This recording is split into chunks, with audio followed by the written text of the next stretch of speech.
All right, everybody, Storm Tracker 2 Digital Meteorologist Bobby Corser with you here in the Weather Center. Taking a look at your forecast. Today is going to be beautiful, actually. We're not going to see a lot of rain until maybe later in the day, Sunday. But if you've watched us or you've seen your phones and some other media outlets have been talking about the chance for lowland snow returns to the Pacific Northwest. Will we see snow on the valley floor? I know it's March 7th. I am fully aware that we are now into meteorological spring, which happens on March 1st. And, calendar spring comes in a few weeks, but there is a slight chance, and we're going to go through the model differences, and I'll show you the difference between a low-res model and a high-res model. And then I want to talk about something cool I got to do earlier in the week when I got to go hang out with the NOAA hurricane hunters out at PDX. They're in town taping some stuff for atmospheric rivers and doing a lot of research. But let's go ahead and just hop on here. Start the map into motion. You're looking at your rain here. Again, not a lot coming in until we get to Sunday night and then Monday morning. Even then, we're looking at maybe an inch, half inch in Portland, maybe an inch up near Vancouver. Along the coast, a little bit wetter, but nothing too out of the ordinary. Go forth through rest of your Monday into Tuesday. Now, I will say this. We'll stop it here Tuesday morning, 4 a.m. Not a lot's changed. It doesn't say that we get a lot of moisture, and that's very important when we talk about the temperatures coming up Monday night into Tuesday morning when we do have that shot of lower elevation snow, and that is just, kind of iffy right now. So let's take a look at that. But like I said, today your Saturday is going to be beautiful. Let's look through the Euro. Now, again, we're going to run this map now, and we're going to pause it at Tuesday morning, 3:45. There's lots of blue around out on the coast, up in the Cascades, even, between Portland and Woodburn. I'm going to say this right now. The temperature profiles, as we see them today, are not cold enough to support snow all the way to the valley floor. I cannot stress that enough. Temperature profiles are not cold enough for it to snow at the valley floor. At 1,000 feet, yes, we're sitting just about freezing, if not a degree or two below. But again, that's 1,000 feet. So discount the Euro map when we go forward. Now, I'll show you this here in a second. Look at it fill in as we get to Wednesday, Thursday, Friday, and the map just runs throughout the course of this. I will say this. We're not going to have snow in Portland like this map is showing. Snow in the Cascades, absolutely. There will be some snow in the Coast Range as well, but we're not looking at low elevation snow. This is not a high-res model. This is very much a low resolution, looking at 10-kilometer spacing. So it's seen the Cascades and it sees the Coast Range, but it bleeds that into Portland, and that's not really accurate. Well, what about the GFS? This is the American model now. Same thing. We'll start the maps as we go through the weekend, and we'll pause it as we get into Monday night into Tuesday. And again, you see that snow start to kind of creep down. There's Monday afternoon as the computer catches up. Now this is Tuesday morning, 5:37. Again, snow in the Cascades, snow in the Coast Range, but not here in the valley. Again, it's bleeding it in. And again, even the GFS is a little too warm to support snow all the way down to the valley floor. Here's our high-res model. This is our Barron in-house model that we use for situations like this. It's a higher resolution. It's 3 kilometers, sees details much better. Again, we'll play the GFS all the way through. Again, Cascades is going to get hammered, and you see some snow. Before we get to the Barron real quick, I want to just talk about this. The GFS has been hinting at a possible snow event for our friends in Seattle for a few days now. I'm still not on board with this solution, but it's been popping up in a few model runs where they get a real quick blast of cold air and then an atmospheric river runs over the top of it, and we could see some widespread snow for areas north of Seattle, maybe. And again, if we were to place bets on this, which I'm not a betting man, I say 25% chance that happens, 75% chance it doesn't. So just something to keep an eye on for our neighbors to the north. They might, and I stress might, see a little bit of a snowy situation come up midweek. But again, in Portland, it's too warm. And here's the Barron model. I want you to look at this as we start it Friday now into Saturday morning. Here we are sitting now Sunday night. Nothing. Monday starts to kind of creep down a little bit. And again, we'll pause this 6:30, 6:25 on Tuesday morning. This, I think, is a much more accurate representation of what we're going to see.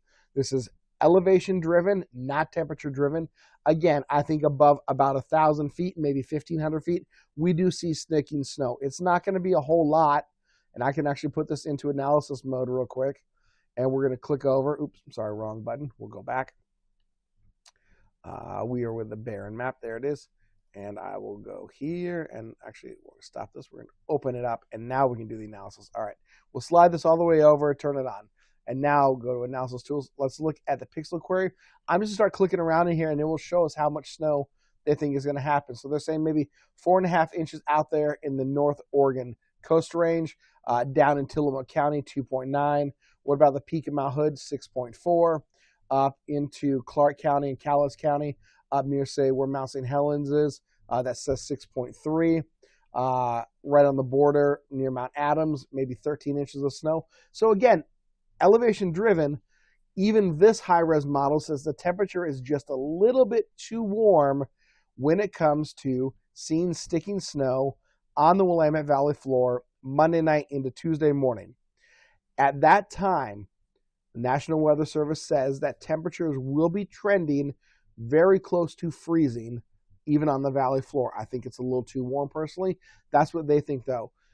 Unfortunately, when we looked at that rain map, you notice how it kind of really didn't add up any more rain once we got into Monday into Tuesday. As the cold-ish air arrives, our precipitation is coming to an end. So we're missing one segment of ingredients needed to cause snow on the valley floor. It's either going to be too warm or not enough moisture. Now, if for some reason the cold air gets here quicker and the moisture is still falling, maybe we get a mix down to the valley floor. But again, I really believe nothing below 1,000 feet is going to see anything, and there's definitely not going to be any sticking snow. So here is our snow level throughout the weekend. Saturday, it's up higher, 7,000 feet. Starts to come down a little bit on Sunday, and then you notice Monday and Tuesday, it dips down. And again, we believe the moisture will be coming to an end sometime late Monday night, early Tuesday morning. So we do have that shot. Top of the West Hills, maybe a rain-snow mix down to sea level if the showers are still there and if the cold air is already in place. If not, again, I believe 1,000 feet is our snow level. What about potential snow coming in to the Pacific Northwest? I talked last week that we were seeing hints again, 10 to 14 days out like we usually do in the winter, that we could see another shot of low elevation snow. Well, guess what? That's still there, and odds actually look a little bit better. So we're going to take a look at our forecast temperatures. Temperatures this morning, 46 here in Portland, 49 in Seattle. Temperatures back east, cold in the Rockies. Denver finally feeling some winter. And again, we just let this map go, and we're just kind of looking for areas of cold air to come in and really build down the West Coast. Now, you'll start to see next Sunday. So again, we're sitting now 8 days out, 7-8 days out. Starting to get a little bit colder. We'll advance the map a little bit more.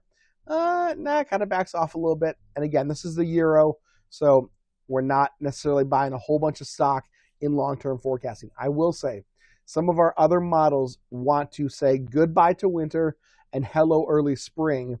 The GFS, the American model, says by the time that we get to next Wednesday, so again, we're now, like 10 days away from this, that we could be seeing temperatures down in southern Oregon maybe near 70, and it'd be in the mid to upper 50s, if not 60, here in the Willamette Valley, which would be great. That would be the start to spring. But again, it's a long ways out, and model waffles and models change, so just take it with a grain of salt. So go forward the rest of the temperatures. Again, we're just kind of looking, and there's that reference I made. Look, 60 degrees maybe in Portland by the time we get to next Friday. So again, that's a long ways out. Here's a look at your 7-day forecast again today. Oops, I loaded yesterday's map, but this will still work. These numbers are current. 59 today, partly sunny, it's going to be beautiful. Maybe some AM rain, and again, I think we're maybe pushing that out a little bit. I'm going to say maybe doesn't come in until later in the afternoon. Showers Monday. Then there's that possible snow rain mix to the valley floor early Tuesday morning. Again, I'm not putting a whole lot of stock into that. Take it for what's worth. And again, I think the best chance for seeing accumulating snow is going to be 1,000 feet and above. And in the Cascades, they will finally start to get some more consistent, decent snow, which is something we have been waiting on all year long. We'll do an update on the snowpack next week as we get some new numbers in once we get kind of into March. But That's what it looks like. Rain the rest of your week as we go through Wednesday and Thursday. Now, make sure you guys have the Storm Tracker 2 weather app. I've got it on my phone. I hope you have it too. It's a great app. We control it. So it's not just random numbers being put out there. Dave, Rhonda, myself, Sarah, and Avery, we can all log in and control that app. And we really fine tune it to what you see on air is what you see on the app. And I know a lot of apps don't do that. So just another great reason to keep the Storm Tracker 2 weather app with you no matter where you go.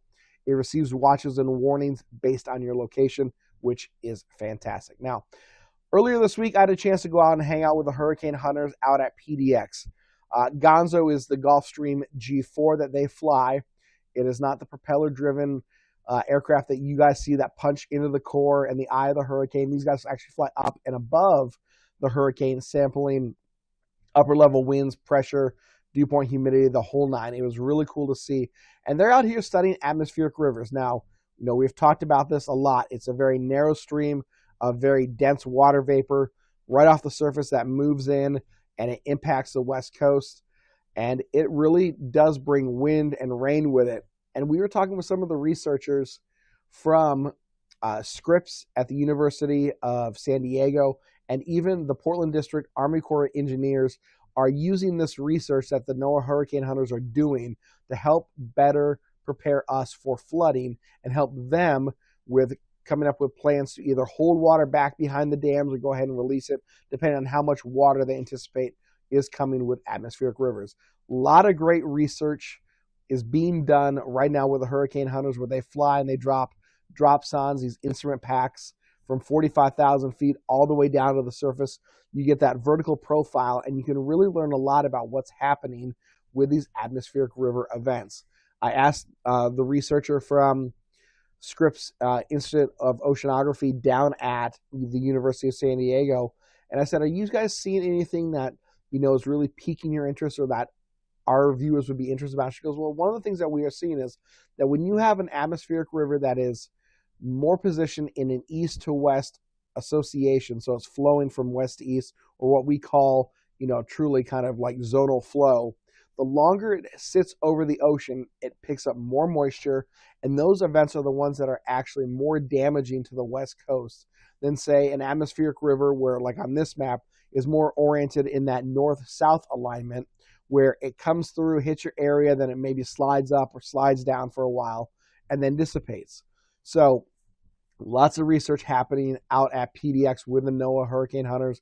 It was cool to be on the plane. It was great to talk with their meteorologists and their pilots and the staff, just to kind of pick their brain about what they're seeing when they're up flying these missions. And, these missions are lasting 7 to 8 hours long. They can fly up to 3,600 miles, so 1,600 miles inbound, 1,600 back. And they drop 30 to 40 of these drop sondes, and these things cost about $1,000 each. So these missions are not cheap. Cost of fuel, cost of the instrumentation. You got to pay the people that are doing the mission as well. So it's very valuable. A lot of your tax dollars and private money going into funding this research. It is beneficial to Oregon, Washington, California, British Columbia, and then the Intermountain West, because as the researcher from Scripps said, ARs don't just bring rain, they are also snowpack builders. And so it is important to know if we're going to be on the warm side of an AR or the cold side of an AR. Are we in the warm sector air, or maybe it's just to our south and we remain cold? Just a lot of information that they were able to kind of discern and share with us out at PDX. We have posted the interviews on our YouTube page. You're watching this video on YouTube as well. So we'll put the link to that video at the very end of this video. Take a look, watch it. It's very fascinating. It's very technical. So if you're a weather nerd like myself, I think you'll enjoy it. And if you're not a weather nerd, I think you'll learn a thing or two. So I highly suggest you sit down and just watch the video. It's about 10 minutes long, and you're going to get some very, very valuable info about atmospheric rivers and the research that is happening with our friends from the Hurricane Hunters and, of course, the Army Corps of Engineers, Portland District, and then our friends down at the Scripps Institute of Oceanography at the University of San Diego.